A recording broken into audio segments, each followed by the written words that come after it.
অজয়, সুজয় এবং বিজয় তিনজনেই এক ক্লাসে পড়ে। বার্ষিক পরীক্ষা শেষ হয়ে গেছে। পরীক্ষার চিন্তা মাথায় নেই। হঠাৎ তিনজনে প্ল্যান করে ফেলল বাড়ি থেকে বেরিয়ে অন্য কোথাও বেড়াতে যাবার। তবে এবার ট্রেন পথে নয়, যাবে বাসে করে। যেমন বলা তেমন কাজ। বাস ঠিক হয়ে গেল। দুমকা হয়ে রাজগীর। নির্ধারিত দিনে হইচই করে সব বেরিয়ে পড়ল। ছোট বাস, তবে সুন্দর। অন্যান্য যাত্রী আছে কিছু, তবে সবাই রাজগীরের প্যাসেঞ্জার নয়। অজয় ড্রাইভারের সঙ্গে বসে সব জেনে নিচ্ছে, কোথায় রাত্রি কাটাতে হবে, কোথায় ভালো হোটেল আছে ইত্যাদি। সুজয় একটু চিন্তাশীল, ছোটবেলা থেকেই ছবি আঁকার অভ্যেস। খাবার সময় কোথায় কোথায় প্রাকৃতিক দৃশ্যগুলি কীভাবে ছড়ানো রয়েছে জানালার দিকে মুখ বাড়িয়ে ভালো করে দেখে নিচ্ছে। বিজয় একটু ডান পিটে, সে কোনো কিছুতেই পাত্তা দিতে চায় না। এরকম বাইরে গেছে বহুবার। বাসে দূরের যাত্রী যারা আছে তাদের প্রত্যেকের নাম ঠিকানা লিখে নিচ্ছে সে। কথাও দিচ্ছে সুযোগ পেলে তাদের বাড়ি যাবে। চলতে চলতে গাড়ি একটা ঝাঁকুনি খেয়ে হঠাৎ থেমে গেল। বাসযাত্রীরা হইচই করে উঠল। সন্ধে হয়ে এসেছে। রাস্তাঘাট নির্জন। অজয়, সুজয় এবং বিজয় তিনজনে একসঙ্গে নেমে এলো। কোথাও কেউ নেই, কিন্তু সুজয় দেখল একটা 27-28 বছরের লোক খোঁড়াতে খোঁড়াতে দ্রুত এগিয়ে গেল পাশের ওই ঝোপটার দিকে। তার একটা পা বোধহয় ভাঙা। রাত এগিয়ে আসছে দেখে ড্রাইভার তাগাদা দিয়ে সবাইকে গাড়িতে তুলে গাড়ি ছেড়ে দিল। গাড়ি ছুটছে। জোনাকি পোকা শাঁ শাঁ করে এসে বাসের কাছে ধাক্কা খাচ্ছে। রাস্তায় দু একটা কুকুর শুধু আছে। শুকনো লোকড়ি মাথায় নিয়ে দু একজন সাঁওতাল রমণী রাস্তার পাশে এসে দাঁড়ালো। দূর থেকে 3 পাহাড়ের ঢেউ খেলানো দৃশ্য। 3 পাহাড় পেরিয়ে বাস দুমকার কাছাকাছি চলে এলো। রাত প্রায় 7টা হবে। হঠাৎ ড্রাইভার গাড়ির ব্রেক কষল। নিচে নেমে দেখে গাড়ির এক্সিলেটর ভেঙে গেছে। আশেপাশে কোনো দোকান নেই সারাবার।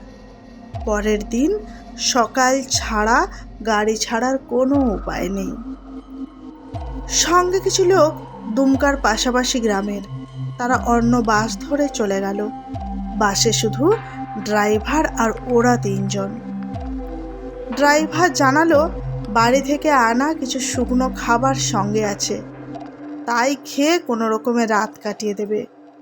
ওদের 3 জনকে একটু আশেপাশের বাড়িগুলি থেকে কিছু নিয়ে রাত কাটাতে বলে নিজে গাড়িতে গিয়ে শুলো। রাত প্রায় 8টার মতো হবে। আকাশ ঘন মেঘে ঢাকা, চারদিক থমথমে।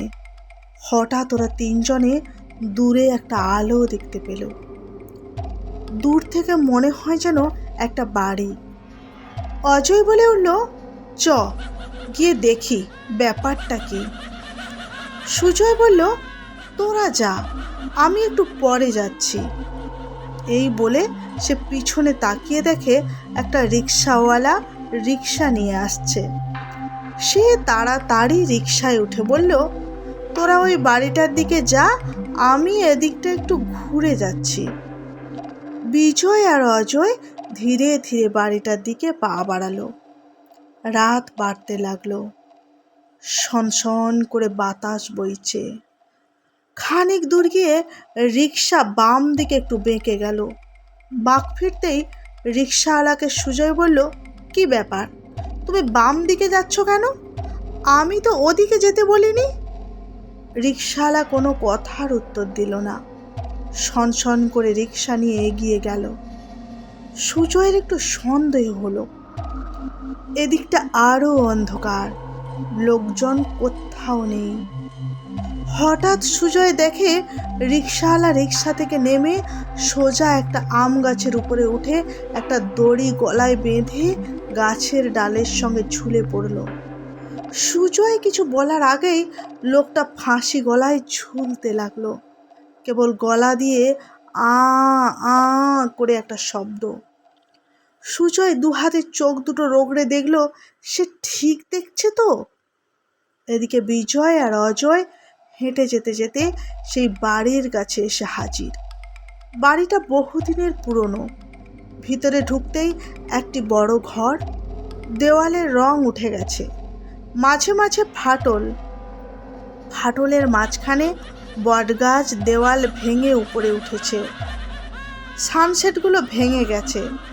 টর্চ জ্বালিয়ে একটা ফটোর দিকে তাকাতেই বিজয় এক্কেবারে আঁতকে উঠল। এই তো সেই খোঁড়া লোক যাকে সুজয় ঝোপের মধ্যে ঢুকে যেতে দেখেছিল। তাহলে এখানেই লোকটা থাকে? বিস্ময় আরও বেড়ে উঠল। এত তাড়াতাড়ি ও এত দূর এলো কি করে? এমনি সব ভাবছে, হঠাৎ একটা ঠান্ডা হাত অজয়ের ঘাড়ে এসে ঠেকতেই অজয় তাকিয়ে দেখে একটি নরকঙ্কালের হাত তাকে ধরে টানছে। নরকঙ্কালকে দেখে অজয় জ্ঞান হারিয়ে মাটিতে পড়ে গেল। বিজয়ের সেদিকে হুঁশই নেই।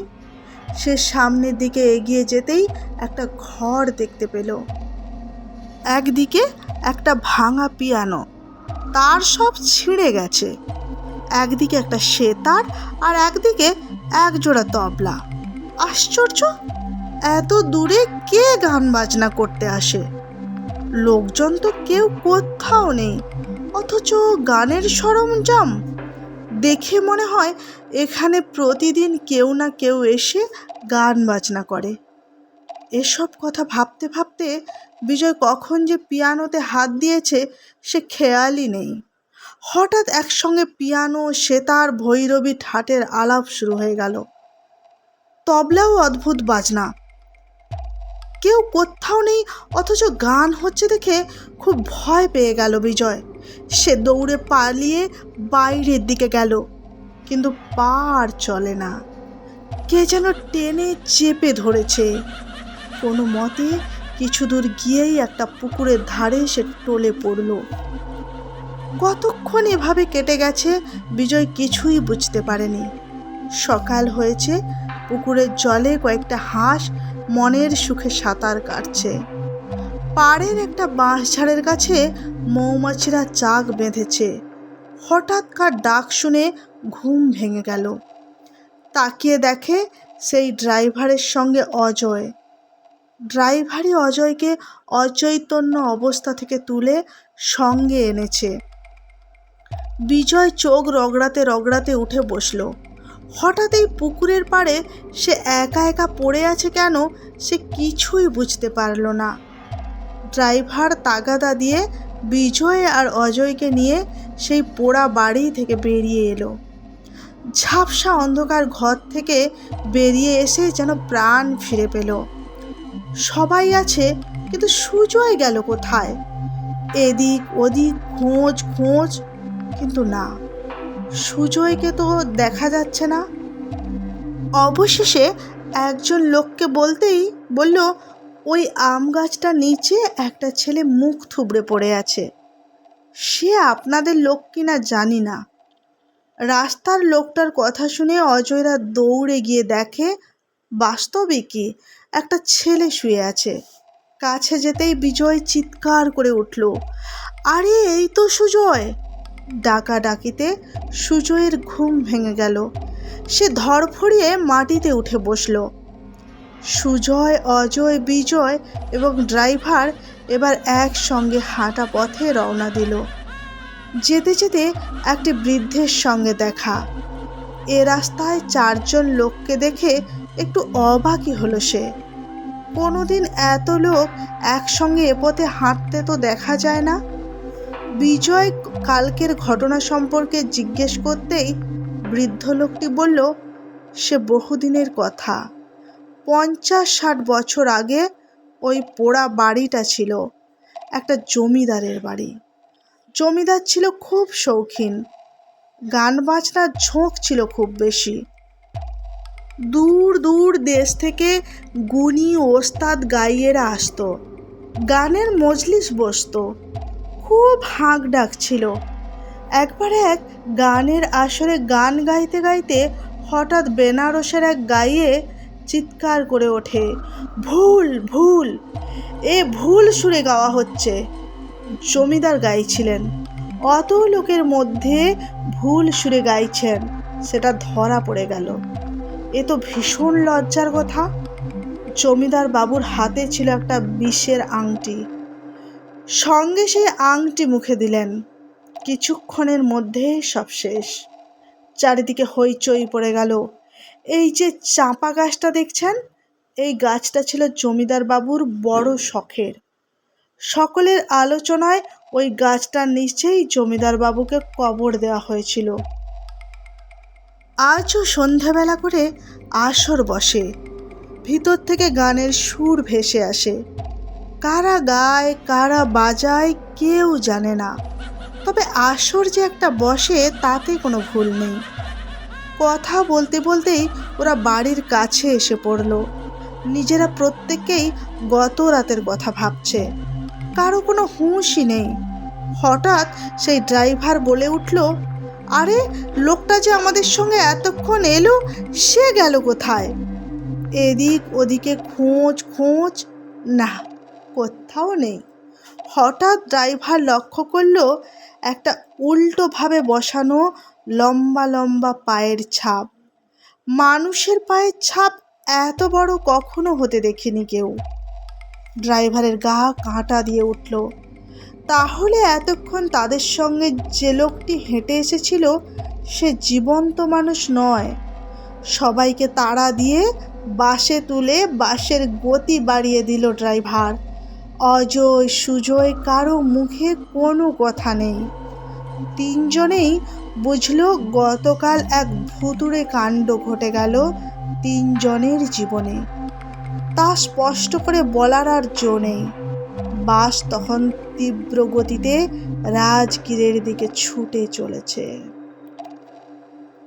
গল্পটি কেমন লাগলো আপনাদের? যদি ভালো লাগে চ্যানেলটিকে সাবস্ক্রাইব করে পাশে থাকুন। ধন্যবাদ।